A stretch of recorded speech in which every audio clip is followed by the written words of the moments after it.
guys, this is Parr here, and thank you for checking out this video. So today I am bringing you some tips and tricks with regards to the glide minigame, which is of course on Minecraft Console. Call it the Glide Guide. That's quite a catchy name for it. So basically guys, I'm going to be showing you how I got my best time on Glide, on Time Attack, and you know, we're going to be looking at it and going to be talking you through it of how to get like the best times and things like that. Now my best time is basically 1 minute and 10 seconds. Now what I'm showing you on the run is actually my second time at this moment. My time is still 1 minute 10, but basically I'll explain. So what you'll see in the run that we're going to show in a few moments is that it was a higher millisecond. So I believe it was like 1 minute and 10 and like 790 or something like that. But of course I have since beat it ever so slightly and I've got it down to 110, 150. Now obviously you can see my rank there is 980, so obviously I'm not number one in the world.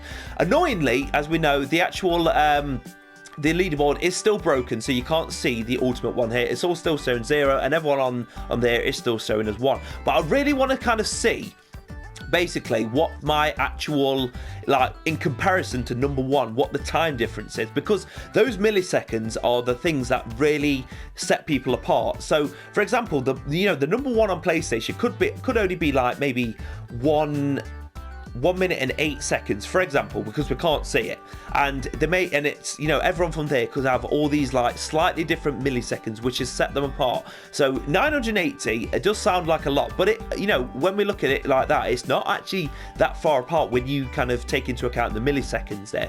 So let's have a look at my run and my best time, how I got my best time basically. Like I say, it is slightly low now, but you know, I did it the same way, so we're going to have a look into that, and I'm going to talk you through it of how you can get the best times, or at least, you know, continuously beat your own time, that kind of thing. So here we go then. So here we go. This is my one of my best runs so far, and like I say, following this guide is going to get you some good times. So when you start off, you want to be at a good angle. You don't want to be facing kind of straight forward, and you don't want to be pointing straight down. So when it comes to this corner here, you want to be taking that a bit more smoothly. That was a bit juddery, to be honest, but again, things to improve on. But yeah, you want to be going down this whole thing, just gliding down and not going upwards or anything like that. So you want to take this shortcut there, use that booster so that you can go through there. And then, of course, you're going following that way. Through the booster, you need to take that shortcut there and then hit that boost there. You need to basically clip that at the end. And so, yeah. Of course, you want to be taking this little shortcut here because that is a must. And then ideally that one, I think maybe going down the bottom one may give you a slightly faster time. So I'm going to be playing around with that. But as you can see, we managed to get to this section here on about 48 seconds. So you want to be hitting that booster there, just to kind of, that thermal, sorry, booster. And then you're going to go up here. This seems to be the faster route because down below seems to be a bit more windy. You obviously want to be taking this section. And again, maybe doing that a bit more smoother and quicker. Obviously it's going to enhance the time, but once you come down the edge here, you want to go down that bit there, you know, go down the left side basically, because you're going to be able to get a continuous glide straight down. So that is basically it, guys. So that is my best run, and that is kind of how you do it. Obviously it was quite fast paced, but yeah, slow it down and pause it wherever you need to.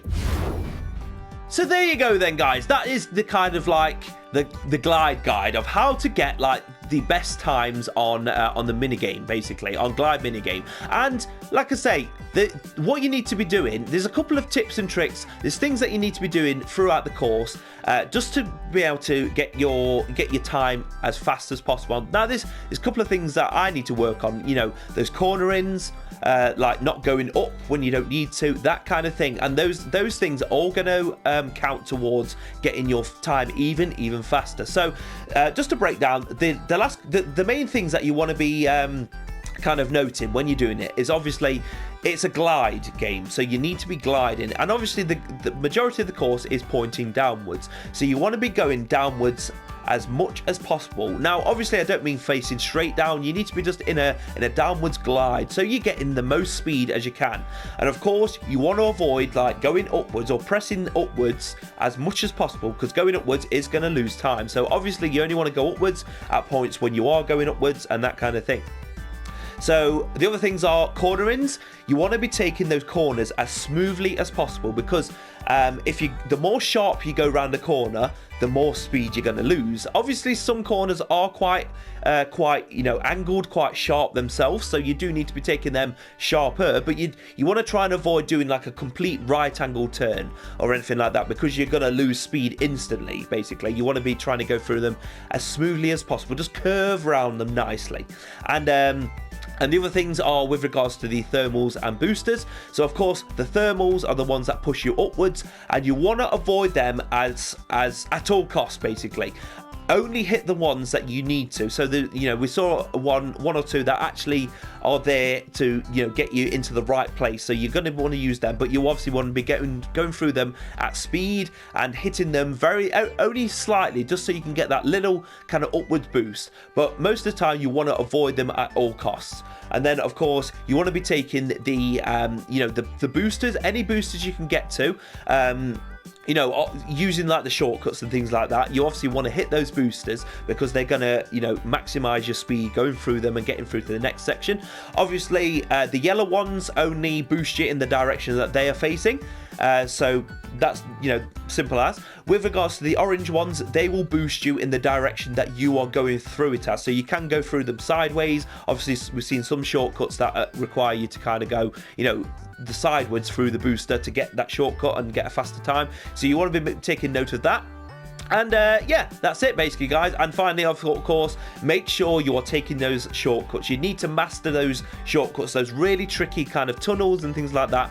Otherwise, it's just going to add like extra seconds, sometimes like an extra 5 seconds just going around the other way. So you want to be making sure to take in those shortcuts to get your time as fast as possible, and just keep working at it and working at it, basically, just so you can keep improving your time. So I want you guys to let me know what your current time is on the glide minigame on time attack, and also it'll be interesting to see if any of you guys have been able to improve your time, even if it's only a second or two. Then let me know in the comments below what your kind of previous time was and what your new time was after following this guide and taking the shortcuts and doing the right things there. So let me know in the comments below. I'll be interested to see. And as always, guys, if you've enjoyed this video and found it useful, then be sure to give it a thumbs up. And if you're new to the channel, be sure to subscribe so you can see all upcoming videos from me, which are always cool, which are fun. Overall, it's fun to watch. So guys, thank you again for watching, and until my next video, I'm going to say bye-bye for now, and I will see you all later.